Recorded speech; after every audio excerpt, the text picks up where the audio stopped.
شادی شدہ جو افراد ہوتے ہیں اس حوالے سے یہ مسئلہ ہے. اور لوگ بعض اوقات مسئلہ پوچھنے میں شرم محسوس کر رہے ہوتے ہیں, اور پھر شرم تو کر لی مگر ظاہر بات ہے آخرت میں پھر جواب دینا مشکل ہو جاتا ہے.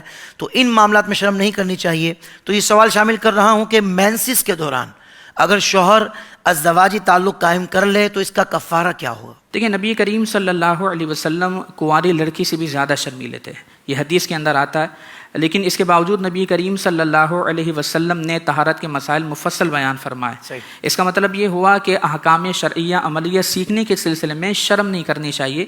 جہاں شریعت نے شرم و حیا کا حکم ارشاد فرمایا وہاں پر شرم و حیا کی جائے. شریعت کے مسائل سیکھنے میں کوئی شرم و حیا نہیں ہونی چاہیے. اب مسئلہ یہ ہے کہ حالت حیض میں شوہر کا اپنی زوجہ کے ساتھ تعلق قائم کرنا یہ ناجائز و حرام ہے, اور قرآن کی نص صریحہ سے یہ مسئلہ ثابت ہے. اللہ نے فرمایا وَيَسْأَلُونَكَ عَنِ الْمَحِيضِ قُلْ هُوَ أَذًى, کہ حبیب صلی اللہ علیہ وسلم یہ آپ سے حیض کے بارے میں سوال کرتے ہیں, آپ کہہ دیجئے کہ یہ ناپاکی ہے. اور پھر آگے اللہ تبارک و تعالیٰ نے ارشاد فرمایا کہ تم اپنی ازواج کے, اپنی بیوی کے قریب نہ جاؤ جب تک کہ وہ پاک نہ ہو جائے. اس کا مطلب یہ ہوا کہ حالت حیض میں اپنی زوجہ سے تعلق قائم کرنا حرام ہے.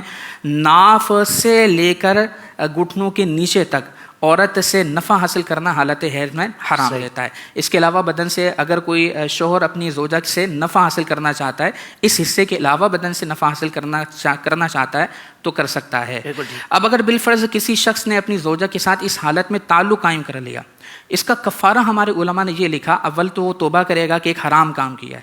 دوسرا اس کا کفارہ یہ کہ اگر اس نے قصداً ایسا کیا ہے, اسے معلوم تھا کہ خاتون مینسز میں اس کی زوجہ ناپاکی کی حالت میں اگر اس نے جان بوجھ کر ایسا کیا ہے, تو اگر ایام کی ابتدا میں اس نے تعلق قائم کر لیا, یعنی ابھی مینسز شروع ہوئے تھے اور پھر شوہر نے اپنی زوجہ کے ساتھ تعلق قائم کر لیا, تو ہمارے فقہا فرماتے ہیں کہ اسے 1 دینار صدقہ کرنا ہوگا. ٹھیک ہے. اور اگر آخری ایام میں, مینسز کے آخری ایام تھے, اس وقت اگر شوہر نے اپنی زوجہ کے ساتھ تعلق قائم کیا تو اس صورت میں آدھا دینار صدقہ کرنا ہوگا.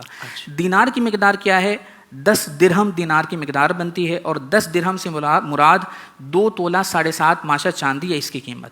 تو 1 دینار سے مراد ہوگا 2 تولہ 7.5 ماشا چاندی, اور آدھے دینار سے مراد ہوگا تقریباً 1 تولہ تقریباً 4 ماشا چاندی, یہ بن جائے گی قیمت. اور اگر کسی شخص نے اپنی زوجہ سے تعلق قائم کیا حالت حیض میں, لیکن اسے علم نہیں تھا, نادانستہ طور پر اگر اس نے تعلق قائم کر لیا, تو اگر ابتدائی ایام میں تعلق قائم کیا, قصداً نہیں کیا, نادانستہ طور پر اگر کیا, تو ایسی صورت میں اس کو 2 خمس دینار صدقہ کرنے ہوں گے.